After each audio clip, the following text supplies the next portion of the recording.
আসসালামু আলাইকুম এভরিওয়ান। আজ আমি নিয়ে এসেছি খুবই জনপ্রিয় একটা রেসিপি। আজকের এই ভিডিওটা আপনাদের জন্য নিয়ে এসেছি এমন একটি জনপ্রিয় সুস্বাদু রেসিপি যা ছোট বড় সবারই ভীষণ পছন্দ করে। হ্যাঁ, আজ আমরা তৈরি করব একদম রেস্টুরেন্ট স্টাইল নরম এবং ঘন মশলাদার সুস্বাদু ছোলে। অনেকেই বাড়িতে এই রেসিপিটা বানানোর চেষ্টা করেন, কিন্তু ছোলার স্বাদ একদম রেস্টুরেন্টের মতো হয় না। তাই আজকের ভিডিওতে আমি ধাপে ধাপে দেখাবো কিভাবে খুব সহজ উপায়ে ঘরে থাকা সাধারণ উপকরণ দিয়েই একদম পারফেক্ট ছোলে ভটোরে তৈরি করতে পারবেন। আমি এমন কিছু ছোট ছোট টিপস শেয়ার করব যেগুলো অনুসরণ করলে আপনার রেসিপির স্বাদ হবে খুবই অসাধারণ।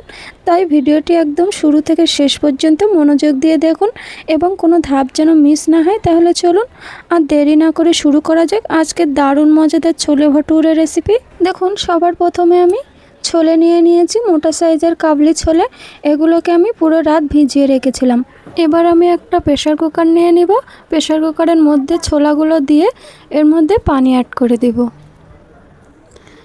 দেখুন, এরপরে দিয়ে দিব স্বাদ মতো লবণ, আর দিয়ে দিব আধা চামচ পরিমাণ হলুদ গুঁড়া আর কিছুটা খাড়া মশলা দিয়ে প্রেসার কুকারটা বন্ধ করে আমি 3 থেকে 4টা ছিটি নিয়ে নিব।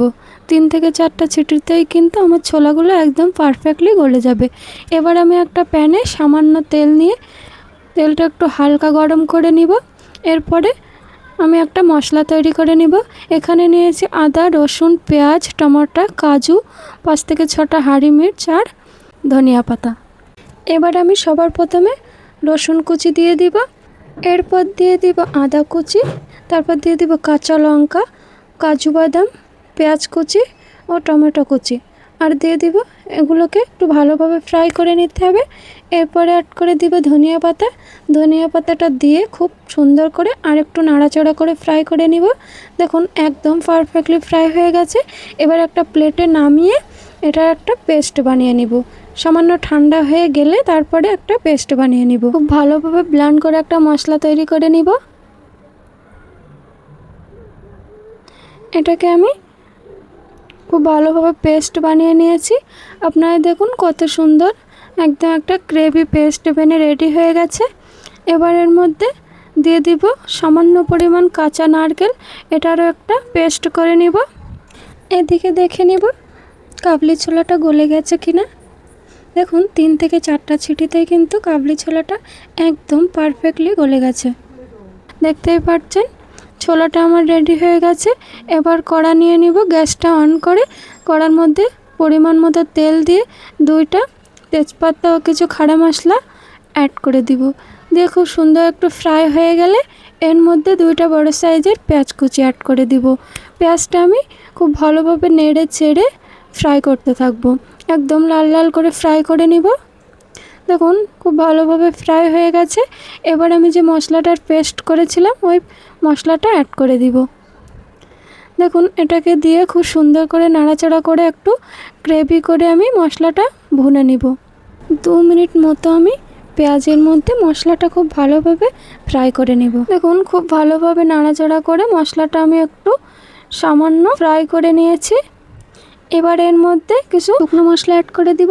এখানে আমি কাশ্মীরি লঙ্কার গুঁড়া, হলুদ গুঁড়া, গরম মশলা, ধনিয়ার গুঁড়া, 1 চামচ পরিমাণ গোলমরিচের গুঁড়া, 1 চামচ পরিমাণ ছোলে মশলা, স্বাদ মতো লবণ ও সামান্য শুকনো লঙ্কার গুঁড়া, এগুলি মশলার মধ্যে অ্যাড করে দিয়ে খুব ভালোভাবে নাড়াচাড়া করে আর একটু ফ্রাই করে নিব। এরপরে দিয়ে দিব যে নারকেলের পেস্ট বানিয়েছিলাম ওটা দিয়ে দিব মশলার মধ্যে। দিয়ে খুব সুন্দর করে নেড়ে চেড়ে আর একটু কষিয়ে নিব মশলাটা। এটা কিন্তু 1 থেকে 2 মিনিট খুব ভালোভাবে কষিয়ে নিব, যতক্ষণ না এর মধ্যে থেকে এরকম পারফেক্টলি তেল ছেড়ে দিচ্ছে। একদম রেডি হয়ে গেছে আমার মশলাটা কষানো। এবার যে ছোলাটা সিদ্ধ করেছিলাম ওটা এর মধ্যে অ্যাড করে দিব।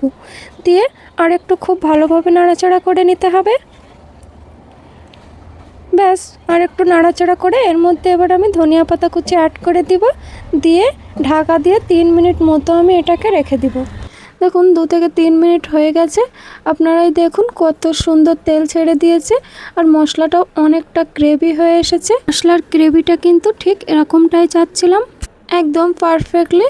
ছোলাটা কিন্তু ঠিক এরকমভাবেই কষাতে হবে। দেখুন কতটা গ্রেভি আর তেল ছেড়ে দিয়েছে। খুব ভালোভাবে আর একটু নাড়াচাড়া করে এর মধ্যে এবার আমি 1 চামচ পরিমাণ চিনি অ্যাড করে দিব। দিয়ে একটু সামান্য নাড়াচাড়া করে এবার আমি পানি অ্যাড করে দিব। দেখুন পানিটা অ্যাড করে এবার আমি 2 থেকে 3 মিনিট এটাকে ঢাকা দিয়ে রেখে দিব। 3 মিনিট মতো হয়ে গেছে। এবার আপনারাই দেখুন গ্রেভিটা, মশলার গ্রেভিটা দেখুন, ছোলাটাও কিন্তু আমার একদম পারফেক্টলি রেডি হয়ে গেছে। এবার কিছু ধনিয়া পাতা অ্যাড করে আমি গ্যাসটা অফ করে দিব। একদম রেডি হয়ে গেছে আজকের এই কাবলি ছোলা।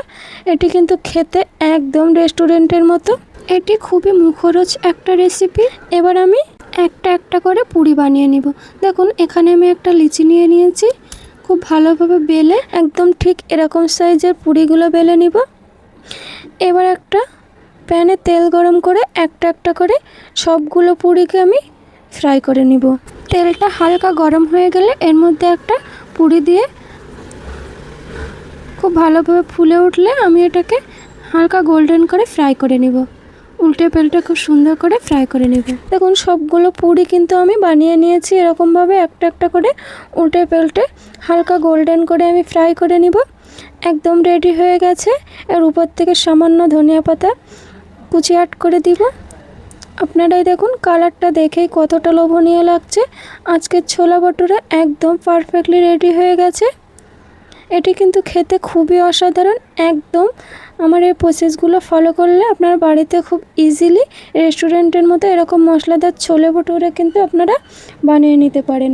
তো বন্ধুরা এইভাবে খুব সহজে তৈরি হয়ে গেল আমাদের আজকের সুস্বাদু রেস্টুরেন্ট স্টাইল ছোলে ভটুরে। আশা করি রেসিপিটা আপনাদের ভালো লেগেছে। ভিডিওটি দেখে আপনারাও খুব সহজেই বাড়িতে এই রেসিপি তৈরি করতে পারবেন। একবার বানিয়ে দেখুন। আশা করছি পরিবারের সবাই এর স্বাদ অনেক উপভোগ করবেন। যদি ভিডিওটি আপনার কাছে ভালো লাগে তাহলে একটি লাইক দিন। আশা করছি রেসিপিটা অনেক ভালো লেগেছে। ভিডিওটি শেষ পর্যন্ত দেখার জন্য আপনাদের সবাইকে অসংখ্য ধন্যবাদ। এমন সুন্দর সুন্দর রেসিপি নিয়ে আবার হাজির হব। সবাই ভালো থাকুন, সুস্থ থাকুন। খোদা হাফেজ।